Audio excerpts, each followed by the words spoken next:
¿Dónde nos quedamos?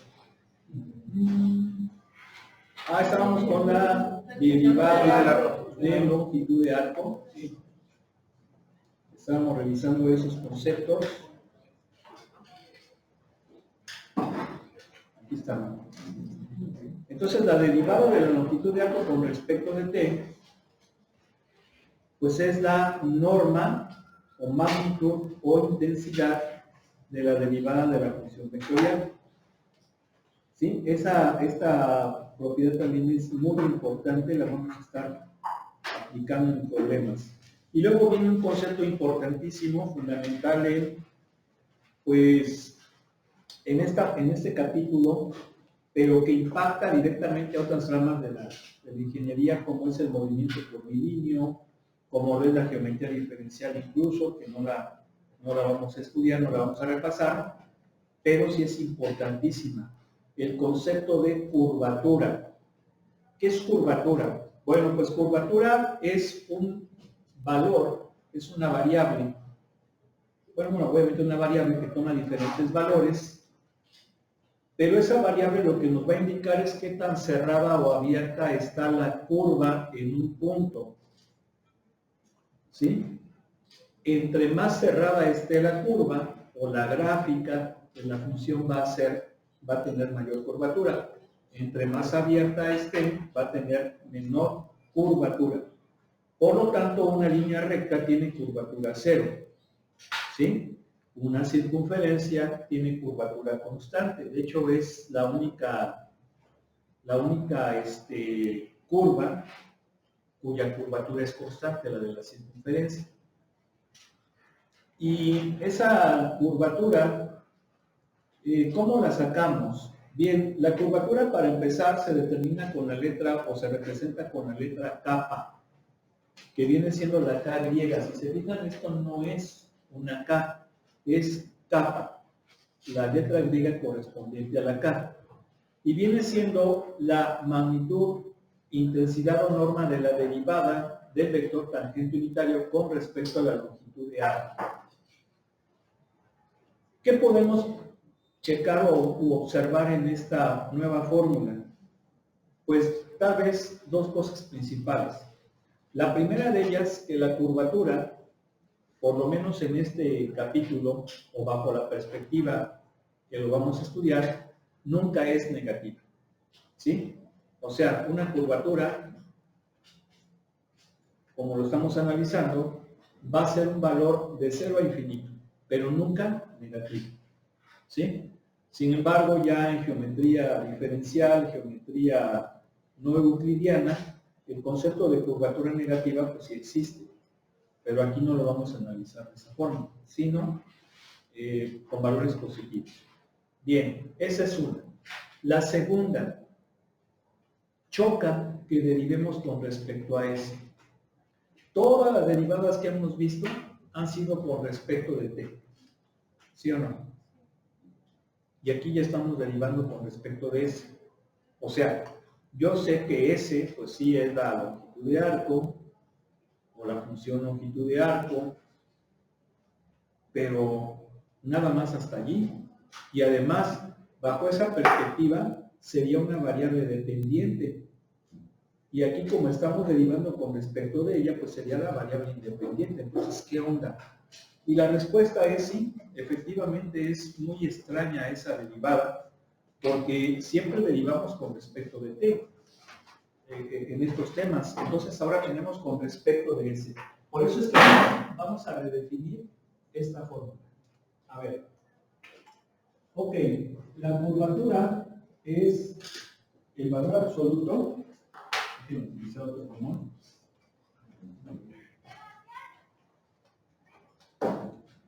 Es el valor absoluto de la derivada del vector tangente unitario con respecto a la longitud de arco. Pero me choca ese ds. Entonces, ¿qué hacemos ahí? Vamos a hacer matemáticas. Y matemáticas bien sencillitas. La regla de la cadena. A ver, yo puedo hacer esto. que quede con respecto de t, que es como me gusta. ¿Sí o no? Que quede con respecto de t porque es lo que me gusta. Pero para que no se altere, y aquí nuevamente vemos la maravilla de la notación de Leibniz, para que no se altere tiene que ser así. ¿Sí están de acuerdo que ahí está la regla de la cadena? ¿Sí o no? ¿Se acuerdan? Esto es lo mismo que esto. Esas son una de las cosas geniales de la notación de Leibniz, ¿verdad? ¿Por qué? Porque básicamente es hacer como el índice sum y me queda DTS, ¿sí o no? Porque analizamos la derivada como un cociente. Ese es lo genial de la notación de Leibniz. Y ahí sí, literalmente, es una notación mucho más poderosa que la de Newton. ¿Se acuerdan del vídeo, no? ¿Sí? Y claro, hay otras notaciones. Está la notación de Lagrange, la notación de las primas, la notación de Newton, que dicho sea de paso, la notación de Newton se aplica mucho en sistemas lineales o teoría de control. ¿Sí? Pero luego platicamos de eso. Bien, ahí está. Aquí me faltó la flechita nada más. Entonces, de esta manera, ¿qué sucede? Que dt en dt es esto, ¿sí o no? ¿Sí están de acuerdo que esto es lo mismo que esto?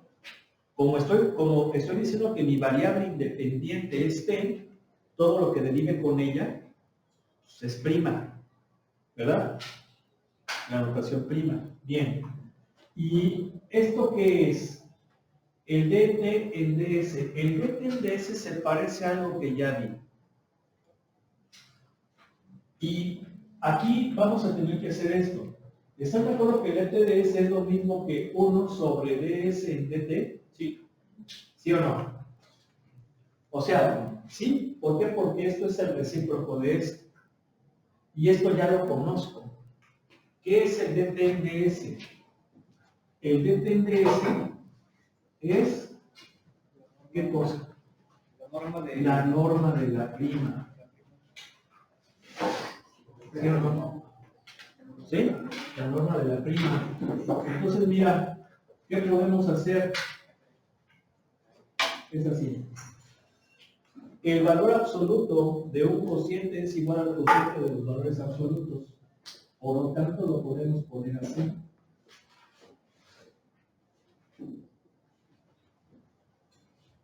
¿Sí están de acuerdo? Sí. Y el valor absoluto del valor absoluto pues es el valor absoluto. Entonces lo podemos poner así.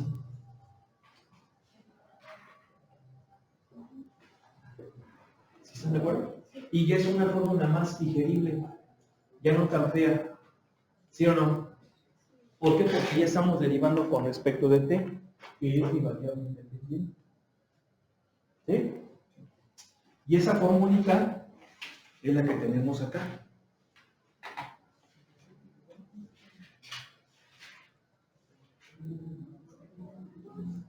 Pero aquí ya podemos decir que ¿qué cosa? Que la curvatura va a ser función del parámetro.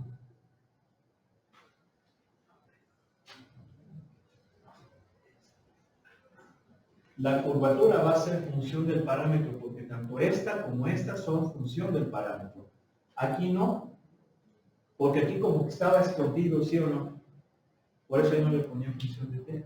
Y es la formulita que tenemos aquí. ¿Sí? Sí. Bien, pues esa fórmula es más sencilla de entender, pero entonces, ¿qué es la curvatura? Bueno, pues es una forma sencilla de explicarlo, es eso que les comentaba. ¿Qué tan cerrada o abierta está la curva o la trayectoria, la gráfica de la función en un valor? Y efectivamente, estamos diciendo que la curvatura en este campo es positiva y viene siendo cómo varía el vector tangente con respecto a la variación de la longitud de A, que viene siendo la primera definición que tenemos allí. ¿Dónde traje? Sí, me lo traje. Bien. ¿Sí están de acuerdo? ¿Sí o no? Entonces, pero ya haciendo de talacha, pues llegamos a esta que es más sencillita. Bien, eso es la curvatura. Pero no es la única fórmula. podemos también calcular la curvatura con esta formulita de aquí. La magnitud del producto cruz de la derivada por la segunda derivada entre la magnitud o valor absoluto de la derivada elevado al cubo. ¿Sí? Pero aquí viene la demostración de esa formulita que acabamos de ver. No lo vamos, digo, no es necesario que la hagamos. Aquí está la demostración. Y no es la única fórmula. También tenemos esta. Esta es la curvatura para una función escalar. Esta se ve en cálculo diferencial, no sé si la llegaron a ver, pero la curvatura de una función escalar en el plano es el valor absoluto de la segunda derivada entre 1 más el cuadrado de la primera, todo ello elevado a la 3 medios. Entonces, ¿cuántas fórmulas llevamos? 1, 2, 3, no, 4 con la del producto cruz. ¿Sí están de acuerdo? Y vamos a ver que hay una quinta, y la quinta ahorita viene, ¿sí? En los ejercicios. Bien, pero vamos a ver ahora lo que son estos tres vectores, bueno, dos vectores importantísimos, que son el vector normal y binormal. ¿Sí? Entonces, vamos a ver esta lectura que viene aquí.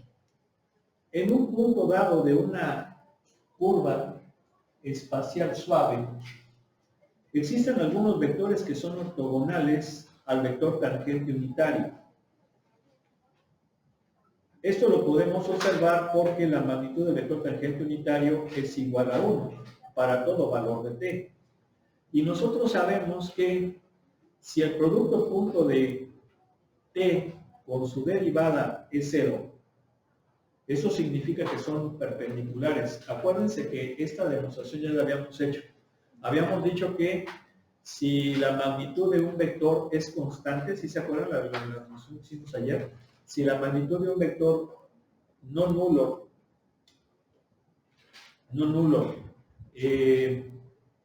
sí, así fue la definición previa del ejercicio. Si tenemos un vector que sea no nulo, entonces demostrar que su derivada es el producto punto de su derivada con él. ¿Sí se acuerdan, verdad? Bien. Entonces, fíjense, a ver, voy a anotar el ejercicio que hicimos ayer. Habíamos dicho, si le voy a llamar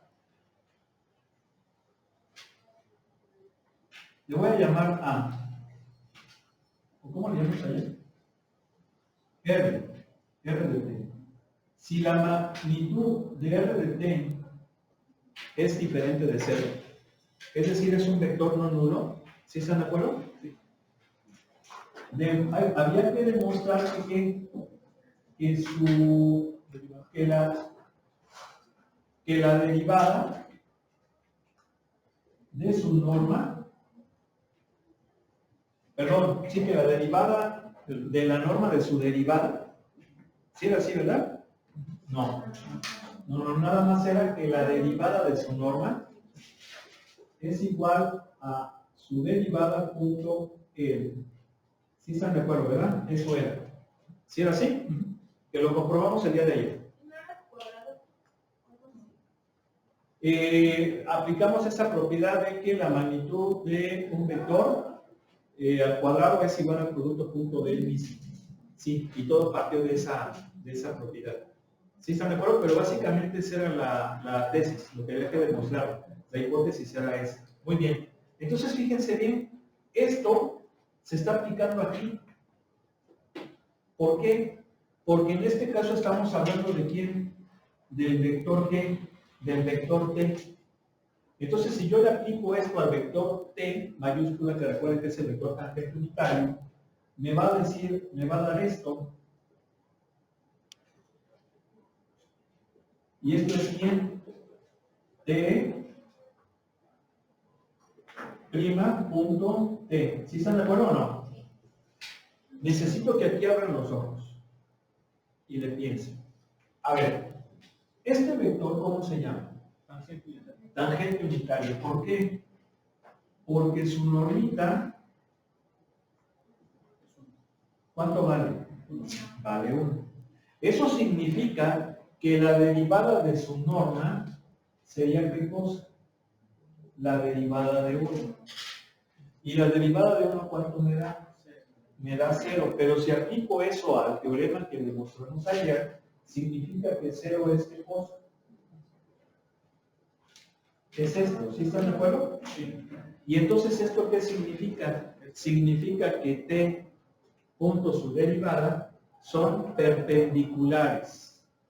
¿Por qué? Porque si el producto punto de dos vectores es 0, quiere decir que son perpendiculares u ortogonales. ¿Sí se entendió o no? Sí. Bien, pues eso es importante para entender el siguiente vector que vamos a ver. Vamos a dejar de borrar. Ahora no creo en mucho físico.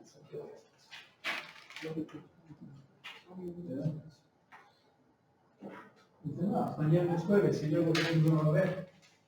Ya nos dijo mi profe de Chamitas 4. Eso nos dijo, no venga. Van a fumigar. Y otra vez. Y ¿cómo ves? Ya lo borré, vea. ¿Cómo ves? Yo digo. Yo digo que estamos. En vez de poner ahí, quiero clase de mate 7 al mate 14. Hay que hacer mate. ¿Dónde? Hay que hacer mate 7. ¿Mate qué? Mate en verde también. Tengo todo ya. Pues falta la 6, la 7 y la 8 de menos.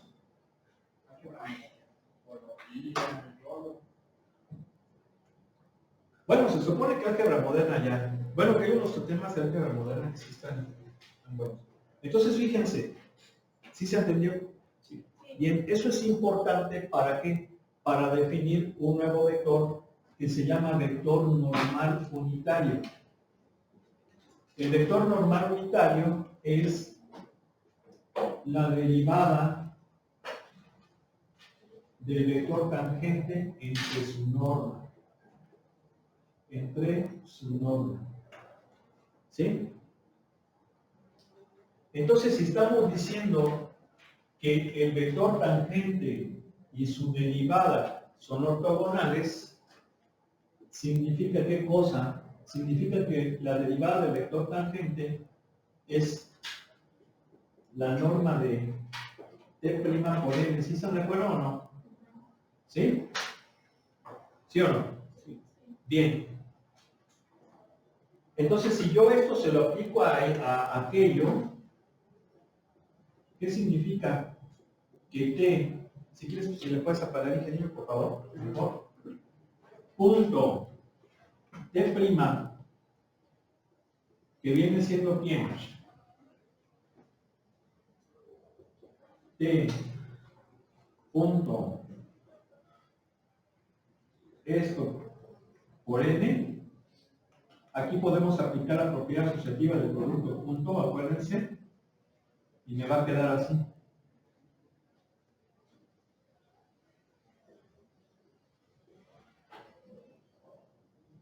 ¿Sí? Como es constante lo saca. ¿Sí están de acuerdo? Y esto es que 0. ¿Sí o no? Sí. ¿Por qué? Pues porque t' punto t es 0 por el teorema. Entonces, si ese teorema lo aplico al vector normal, observo que efectivamente el vector normal es perpendicular al vector tangente. Por eso se llama vector normal.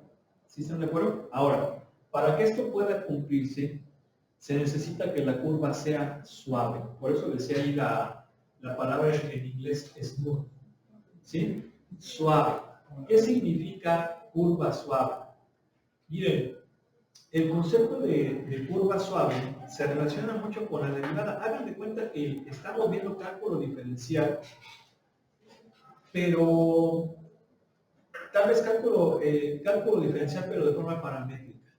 Entonces, en cálculo diferencial también se habla de curva suave. Y una curva suave es aquella en la cual la derivada existe para cualquier punto de la curva.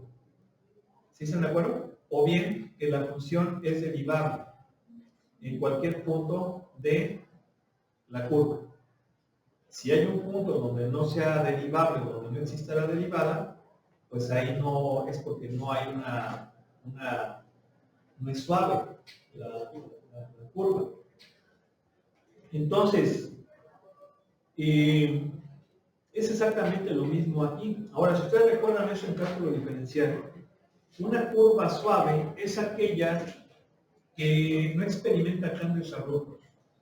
¿Sí? La curva no experimenta cambios abruptos, como son, por ejemplo, los picos.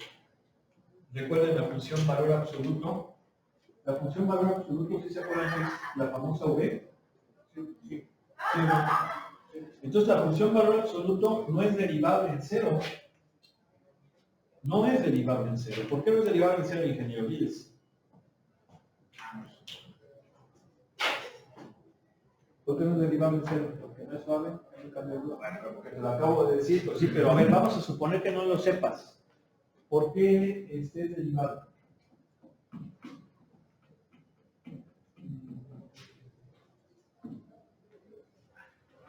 En cero. ¿Por qué no es derivable? ¿Qué es la derivada? No es la tangente. ¿Qué es la derivada? Bueno, ok, eso es geométricamente. ¿Qué más? Ok. Algo. ¿Qué más? En esencia. En esencia. ¿En esencia es qué? En esencia. ¿Es qué? ¿Ok? No. Es que la derivada es un qué. Sí, o sea, bueno, es una tasa de cambio, no es un cambio, es una tasa de cambio, pero ya lo dijeron. ¿Qué es la derivada? Es un límite. ¿Sí o no es un límite? Y si es un límite, para que exista, tiene que por ambos lados. Tiene que ser igual por ambos lados. ¿Cuánto vale la derivada por la izquierda? Menos 1 de la pendiente. Por la derecha, no es igual en cero. ¿Sí o no? Por eso es que no es derivable. Y por eso, y además porque es un pico, es un cambio abrupto, ¿sí o no? ¿Sí?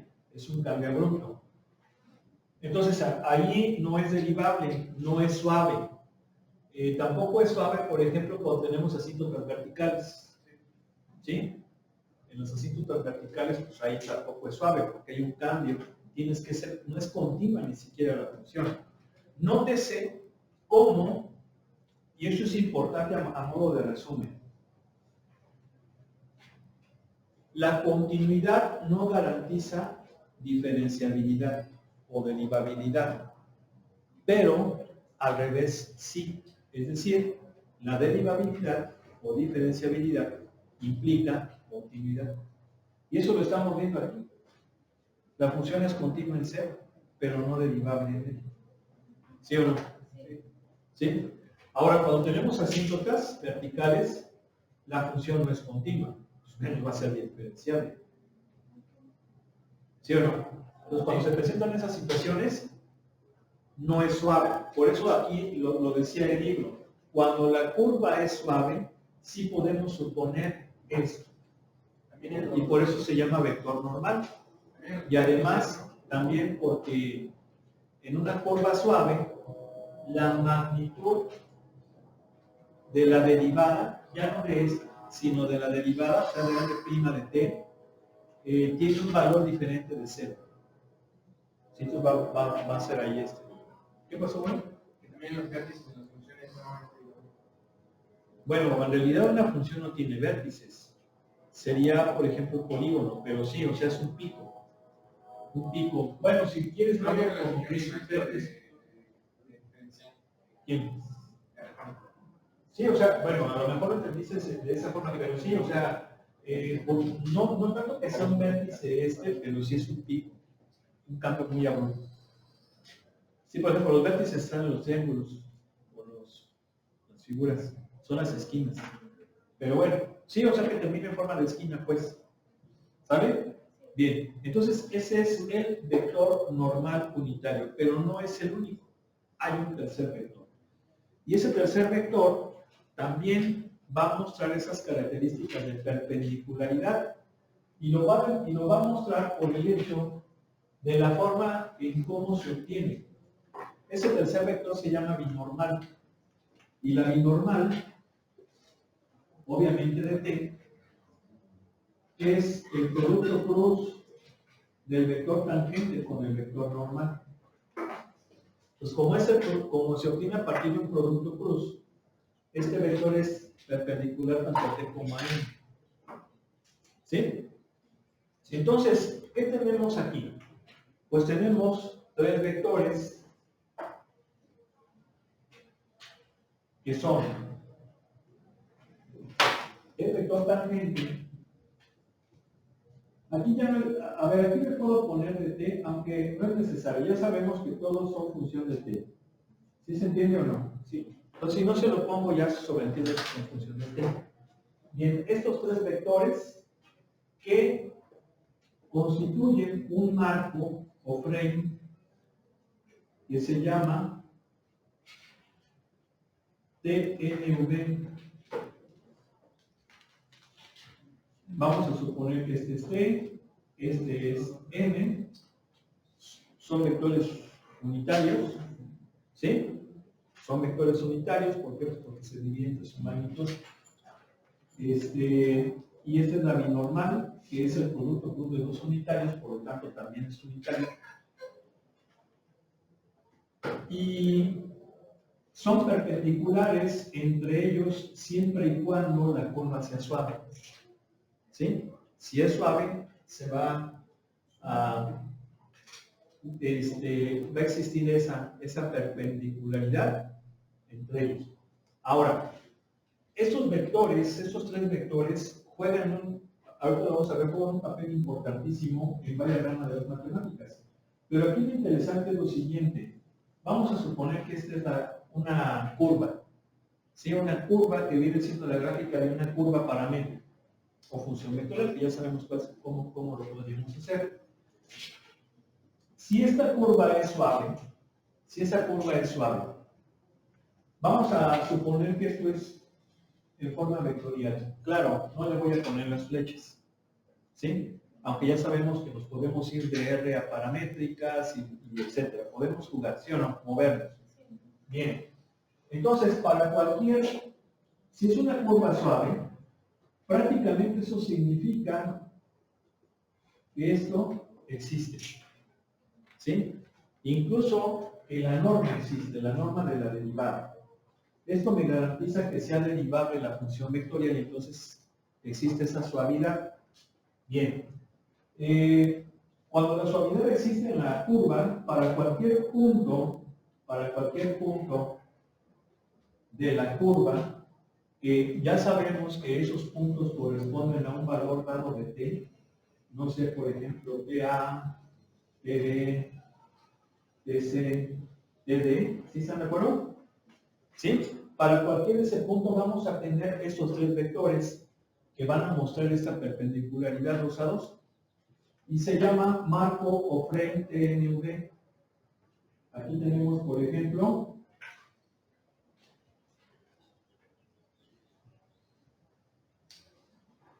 una forma.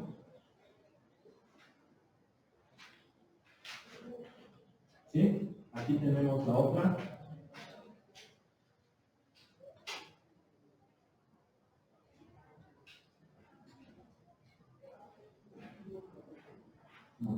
Es N. Y aquí está B.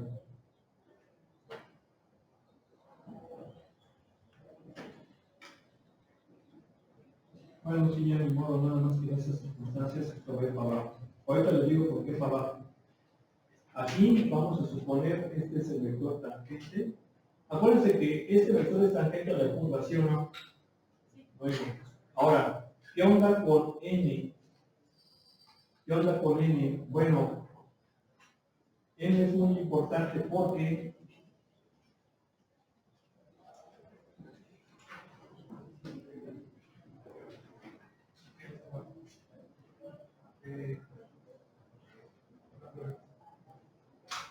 ¿Por qué es muy importante?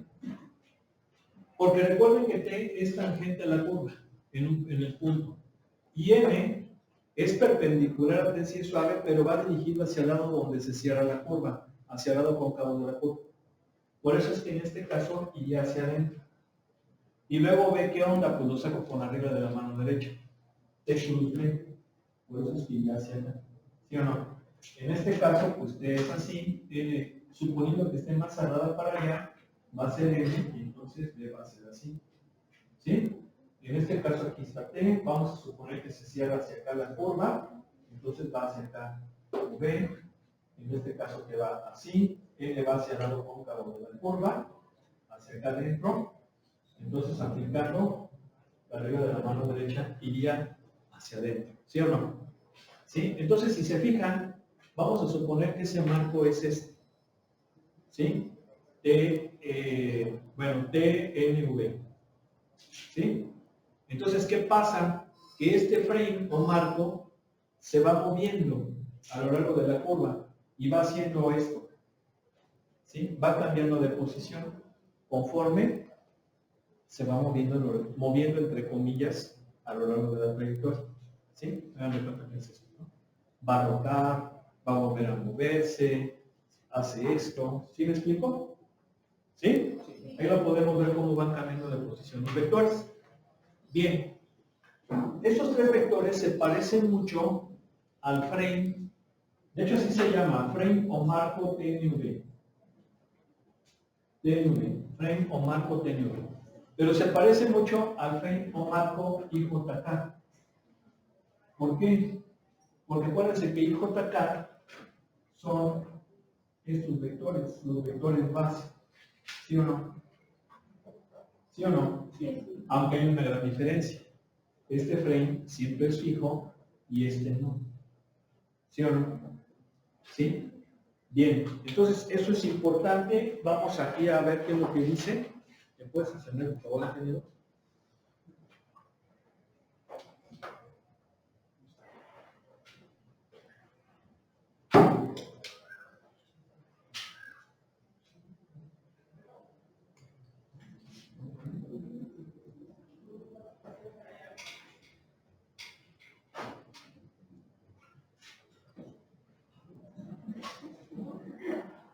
Dice,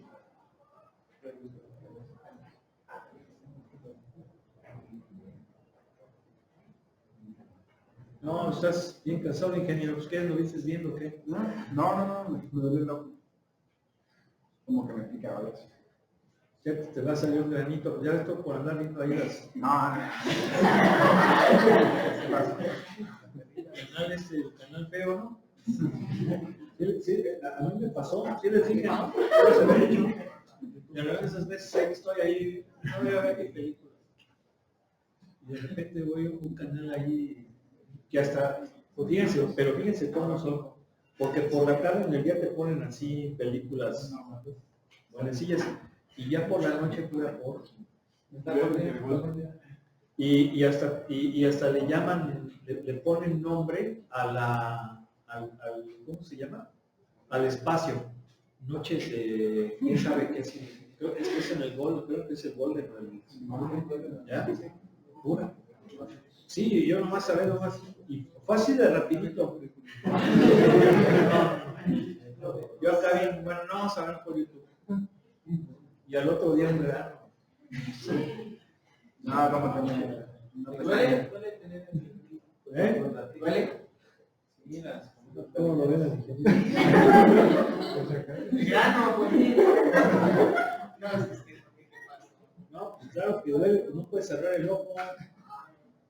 No, es que nunca me ha pasado. ¿Cómo se llaman esos granitos? Perrillas. ¿Cómo? Las perrillas. ¿Y por qué se llaman así? Entonces, cuando andaba, ya verá. ¿Eh? No, pero tienen otro nombre.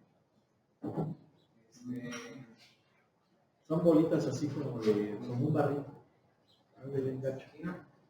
Creo que esas se quitan con terramicina, ¿no? ¿Con terramicina? Así se llama la pomada para que madure y... Sí, porque si no, imagínate, vas a tener ahí como 4 días con el ojito todo... Tiene que poner pomada, Sí, por eso Carramancina.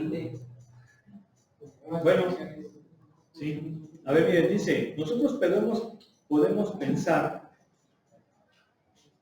del vector normal como aquel que indica la dirección en la cual la curva está cambiando en cada punto. ¿Sí?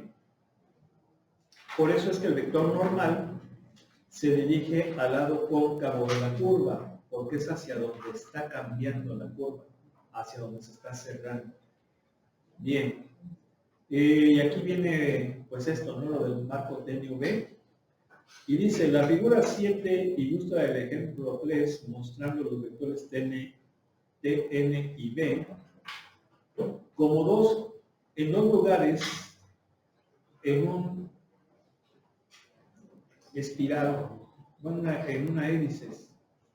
En general, estos vectores comienzan en varios puntos de la curva y constituyen un conjunto de vectores ortogonales llamado frame o marco TNB, el cual se mueve a lo largo de la curva conforme te varía. Este marco TNV juega un papel o un rol muy importante en la rama de la matemática conocida como geometría diferencial y en aplicaciones de movimiento de naves espaciales. Pues no solamente ahí, o sea, es que en realidad tiene muchas aplicaciones esto. Por ejemplo, en mecánica de materiales, medio continuo, resistencia de materiales, teoría electromagnética, termodinámica, mecánica de fluidos, exactamente, ¿sí? Entonces, es importantísimo todo esto. Fíjense nada más esto que acaba, que sobre todo la listita, ¿no? Vamos a ver que hay muchas ramas de la física donde las fórmulas son exactamente iguales, nada más que bajo una perspectiva distinta. Por ejemplo, en el campo eléctrico, bueno, en teoría electromagnética, tenemos los potenciales eléctricos, electrostáticos. Vamos a hablar de electrostáticos. Ese campo electrostático, sus compañeros de eléctrica, de electrónica, no me van a dejar mentir, se representa con la letra ¿qué? Con la letra E, y es un campo vectorial. Bien, esos campos vectoriales son conservadores. Eso tal vez no lo hayan visto aún porque esto ya se ve en cálculo vectorial formal. Pero esto significa que son independientes de la trayectoria. Bien, el gradiente de ese campo eléctrico es lo que se conoce como potencial eléctrico, que es el voltaje, pero voltaje electrostático, no es el voltaje electrodinámico. Pues lo mismo sucede en otros campos de la naturaleza, como por ejemplo el gravitacional. La gravedad, el campo gravitacional, es conservador, porque es independiente de la trayectoria. El campo gravitacional es lo que conocemos como G minúscula, porque hay una G mayúscula que es la constante de la gravitación universal. ¿Sí? Entonces, lo importante es que las mismas fórmulas que se aplican en electrodinámica, la misma estructura matemática, tiene la misma estructura en los campos vectoriales gravitacionales. Entonces dices, a ver, ¿cómo es esto? ¿Cómo puede ser esto? O sea, son las mismas fórmulas. Pareciera que quien hizo esas fórmulas le gusta que así actúan las cosas, no hay más. O sea, no te lo puedes explicar de otra forma. O sea, ¿cómo es que las mismas fórmulas, que son leyes matemáticas, tienen la misma forma, estructura, y los campos gravitacionales y los campos eléctricos tienen mucho en común? Y no solamente con eso, sino con muchas otras fórmulas. Por ejemplo, las leyes de los teoremas que descubrió Gauss se aplican en diferentes campos de la física, y esos campos que son distintos por naturaleza, hablemos de gravitacionales, eléctricos, magnéticos, pues tienen esa relación, pareciera, miren, les voy a decir una cosa. Cuando alguien escribe algo, escribe un poema, escribe una carta, escribe un ensayo, escribe un pensamiento, son diferentes cosas. O sea, el pensamiento pues va a ser diferente al poema, diferente al ensayo, pero la letra es la misma. ¿Sí o no? O sea, la letra es la misma porque lo escribió la misma persona. Entonces aquí estamos viendo que son las mismas ecuaciones. O sea, yo creo que aquí nada más hay que poner un poco de imaginación y decir, bueno, es que algo que hizo todo esto, pues piensa de esa forma. Y digo piensa porque pues no puede haber exactitud si no hay razonamiento. O sea, esa es una cosa importante. Y eso es algo que muchos físicos pues lo comentaron. Por ahí hay un pensador, bueno, no pensador, uno de los grandes gigantes de los cuales hablaba Newton, obviamente Newton, que miren, su cuestión personal es muy diferente, pero, o sea, eso es otra cosa. Yo no sé si haya sido casto, porque esa es la pregunta, esa es la palabra correcta, no la palabra que usan en el vídeo. Ya ven que ahí dicen, ajá, esa no es la palabra correcta. La palabra correcta es casto. ¿Sí? Sí, porque virgen es, ¿sí? Eso hay que entenderlo. Pero uno de los gigantes de los cuales mencionó Newton es Kepler. Johann Kepler, pensamientos, a ver. Y no solamente fue no solamente fue Kepler. O sea, todos estos cuates, miren, prácticamente todos tenían la misma forma, estaban totalmente convencidos. Miren, a ver, imágenes. La astronomía, pero aquí hay un pensamiento muy profundo. A ver, Kepler, leyes de la naturaleza. A ver, vamos a ver qué dice.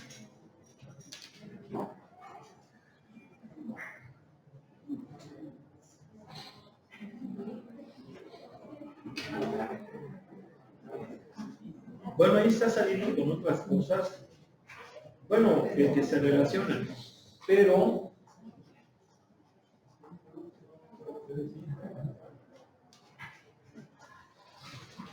son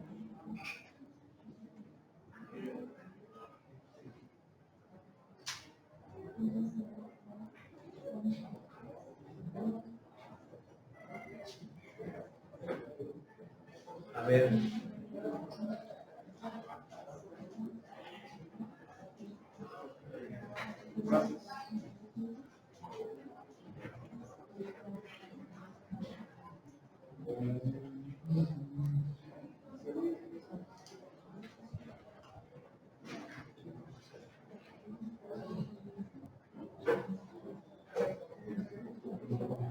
bueno, voy a buscar esa frase porque no quiero decirla para que no piensen que yo soy el que me la inventé, pero lo dijo Kepler. Y dicho sea de paso, las leyes de Kepler, que de hecho las vamos a comentar porque vienen en el libro, aquí hay que decir una cosa. La primera ley de Kepler en realidad no se debe a él, se debe a